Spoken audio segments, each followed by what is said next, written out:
আসসালামু আলাইকুম। আপনারা নিশ্চয়ই অবগত রয়েছেন যে বর্তমানে বাংলাদেশের করোনা পরিস্থিতির আবার সেই ২০২০ সালের পরে আবার অবনতির দিকে যাচ্ছে।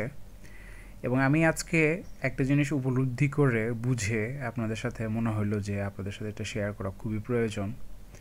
সেটা হচ্ছে যে এই প্রথমবারের মতো আপনারা নিশ্চয়ই খেয়াল করেছেন যে বাংলাদেশে আবার করোনা রোগীদের মৃত্যুর ঘটনা যেটা এটা ঘটলো। এটা কিন্তু ২০২০ সালের পরবর্তী সময়ে একটা নির্দিষ্ট পর্যায় পর্যন্ত আপনারা নিশ্চয়ই জানেন যে প্রত্যেক দিন করোনায় মানুষ আক্রান্ত হচ্ছিল, কিন্তু মৃত্যুর হারটা কিন্তু এরকমভাবে বাড়েনি কখনোই। তো এইবার একটা বিষয় আমাকে ভীষণ অবাক করে দিল, সেটি হচ্ছে যে হঠাৎ করে আমি দেখলাম যে ইদানিংকালে আবার করোনা আক্রান্ত হওয়ার সম্ভাবনাও যেরকম বাড়তেছে, রোগীদের আক্রান্ত হওয়ার সংখ্যা বাড়ছে, আবার অন্যদিকে করোনা রোগীদের মৃত্যুর ঘটনাটাও বাড়তেছে। তো পরে আমি যে কাজটি করলাম সেটা হচ্ছে যে আমি অন্য দেশে, ধরেন ইন্ডিয়াতে কী অবস্থা, আমাদের আশপাশের দেশগুলোর কী অবস্থা, এগুলোর খবর যখন নিলাম তখনও কিন্তু আমি অনেকটা একই রকম পরিসংখ্যান দেখতে পারলাম, যেটা সেখানেও আপনার এই আমরা যেটাকে বলি যে আক্রান্ত হওয়া রোগীদের সংখ্যা যেরকম বৃদ্ধি পাচ্ছে একদিক দিয়ে, অপর দিক দিয়ে এই যে যেটা বললাম যে সবচেয়ে শকিং বিষয় সেটা হচ্ছে যে এই যে কিছু কিছু মানুষ মারা যাওয়ার যে ঘটনাটা, হ্যাঁ, এটা কিন্তু একদম টোটালি ডেড। এই মৃত্যুর হারটাও অস্বাভাবিক হারে বাড়তে আমরা কিন্তু দেখছি, যেটা কিন্তু আমরা পূর্বে এই এতদিন যে এই যে ২০২০ সালের পরের ঘটনার পরে যে একটা দীর্ঘ গ্যাপ গেছে, এখানে কিন্তু দু একবার করোনা আক্রান্ত হওয়ার হার বেড়েছে, কিন্তু এভাবে কিন্তু কোনো রুগী বা কারো মৃত্যুর ঘটনা কিন্তু আমরা ওইভাবে শুনিনি, যেটা ইদানিংকালে আমরা দেখতে পাচ্ছি হঠাৎ করে এই ২০২৫ সালে এসে। আবার অপর দিকে আরেকটা ইম্পর্ট্যান্ট বিষয় আপনারা হয়তো অনেকে খেয়াল করেছেন কিনা জানি না, সেটা হচ্ছে যে বর্তমানে কিন্তু দুটি পরাশক্তি বলতে পারেন, যেটা যে মধ্যপ্রাচ্যে যে একটা যুদ্ধ বাজার মতো একটা অবস্থা চলছে, এই পরিস্থিতিতে করোনা বাড়া ব্যাপারটা কিন্তু একটু রহস্যময় বলতে গেলে। হ্যাঁ, তো একটা জিনিস যেটা আমি বলতে পারি সেটা হচ্ছে যে আমার কাছে ব্যক্তিগতভাবে মনে হচ্ছে যে এবার করোনা ভাইরাস এর যেহেতু মৃত্যু শুরু হয়ে গেছে, এটার কারণে সামনের দিনগুলোতে লকডাউন থেকে শুরু করে আপনারা ২০২০ সালে নিশ্চয়ই এক্সপিরিয়েন্স করেছেন যে কীরকম অদ্ভুত ধরনের পরিস্থিতির ভিতর দিয়ে আমাদেরকে কিন্তু সবাইকে যেতে হয়েছে। এবং সবচেয়ে বড় জিনিস হচ্ছে যে যদি এরকম পরিস্থিতি আবার হয় তাহলে আপনাদের সবার লাইফের উপর এটার কী ইম্প্যাক্ট বা প্রভাব পড়বে এটা নিশ্চয়ই বুঝতে পারছেন।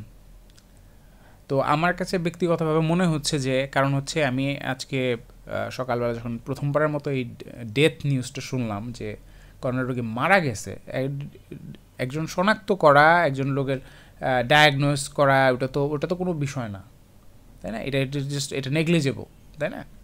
কিন্তু যখন মারা যাওয়ার বিষয়টা আবার খেয়াল করলাম, প্লাস হচ্ছে যখন অন্য দেশের আশপাশের দেশে দেখতেছি যে হ্যাঁ ইন্ডিয়ায়ও অনেক মানুষের মৃত্যু হয়েছে, এখন যে মৃত্যুটা হচ্ছে, যে খবরটা পাচ্ছি, এটা কিন্তু আমরা অফিসিয়াল খবর পাচ্ছি, আমরা কিন্তু আনঅফিসিয়াল খবর জানি না।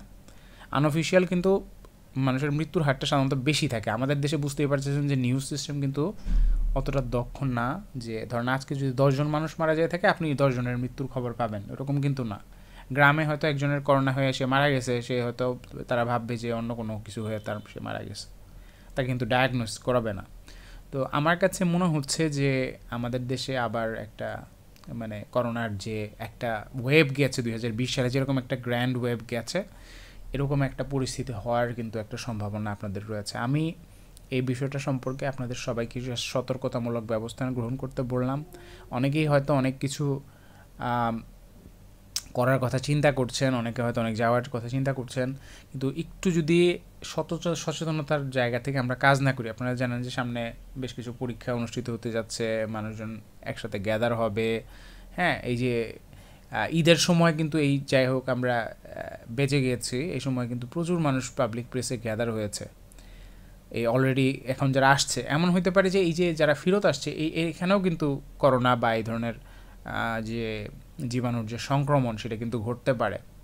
আমি আপনাদেরকে একটু সচেতন হতে বললাম, আমরা একটু যাত্রাপথে মাস্ক ব্যবহার করি, হ্যাঁ, আমরা একটু সচেতন হই। আর আমি যেটা বলছি যে লকডাউন পরিস্থিতি যদি আবার আসে, আমি বললাম আবার আসবে, আমার কাছে মনে হচ্ছে আপনাদের কিন্তু দায়িত্ব হচ্ছে যে এই জিনিসটা যাতে এসকেলেট না করে, হ্যাঁ, এটা আপনি আমাদের অসচেতনতার কারণেই কিন্তু আমরা এই ধরনের এই যে বড় ধরনের যে বিপদ আপদগুলো আছে, লকডাউনের ভিতরে আপনারা দেখেছেন যে নিশ্চয়ই অনেক মানুষ যারা অসুস্থ ছিল চিকিৎসা নিতে পারে নাই, কী পরিমাণ কষ্টের ভিতর দিয়ে তাদেরকে যেতে হয়েছে।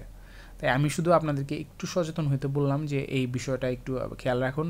প্লাস হচ্ছে যে যারা বিভিন্ন পরীক্ষার প্রিপারেশন নিচ্ছেন, পরীক্ষাগুলোতেও কিন্তু বুঝতেই পারছেন যে অনেক সময় ইন্টারমিডিয়েট পরীক্ষার একটা ব্যাপার আছে, উচ্চ মাধ্যমিক পরীক্ষায় যারা আপনারা পার্টিসিপেট করবেন হয়তো পরীক্ষা ক্যান্সেল হতে পারে, আর পরীক্ষার ভিতরে হয়তো হঠাৎ করে লকডাউন হয়ে যেতে পারে।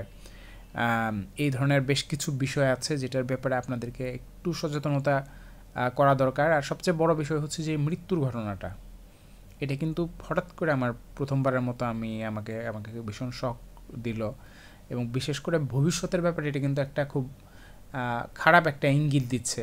আপনারা নিশ্চয়ই দেখেছেন যে কিছুদিন একটা এই 2-1 দিনের ভিতরে একটা বিমান এয়ারক্রাফট ক্র্যাশ হলো, এটা কিন্তু ক্র্যাশ হওয়ার কথা না। আমি এখানে কোনো গ্লোবাল কোনো কিছু চলতেছে কি না সেটাও নিয়েও একটা প্রশ্ন আছে। বিশেষ করে এখন একটা তৃতীয় বিশ্বযুদ্ধের কিন্তু দ্বার প্রান্তে আমরা আসি বলে অনেকেই অনুমান করছে। কারণ এই যে আপনার রাশিয়া ইউক্রেন ইস্যু বলেন বা এই যে মধ্যপ্রাচ্যে যে দুটা খুব পাওয়ারফুল দেশ, এবং এই দেশ এরা কিন্তু এমন দেশ না যে আপনি নেগলেক্ট করতে পারেন। আমরা বিভিন্ন জায়গা থেকে শুনতেছি যে এরা নাকি দুনিয়া শাসন করবে, হ্যাঁ। তো মাঝে মাঝে এদের বর্বরতার বিভিন্ন ঘটনা আপনাদের কাছে এসে পড়ে। তো তাদের এই যে এই আক্রমণের ঘটনা, তাদের পাল্টা বা আক্রমণের ঘটনা কিন্তু সাধারণত ঘটে নাই পূর্বে। সো আমার কাছে মনে হচ্ছে যে সামনে খুব একটা ভয়াবহ একটা পরিস্থিতি হতে পারে। বিশেষ করে কোভিড এসকেলেশনের হার অস্বাভাবিক হারে অলরেডি বেড়ে গেছে। সামনে কি হবে এটা নিয়ে আমরা কিন্তু প্রেডিক্ট করতে পারছি না। আমি আপনাদের সবাইকে বলবো যে আমরা সতর্কতামূলক ব্যবস্থাগুলো গ্রহণ করি, আমরা একটু মাস্ক পরি।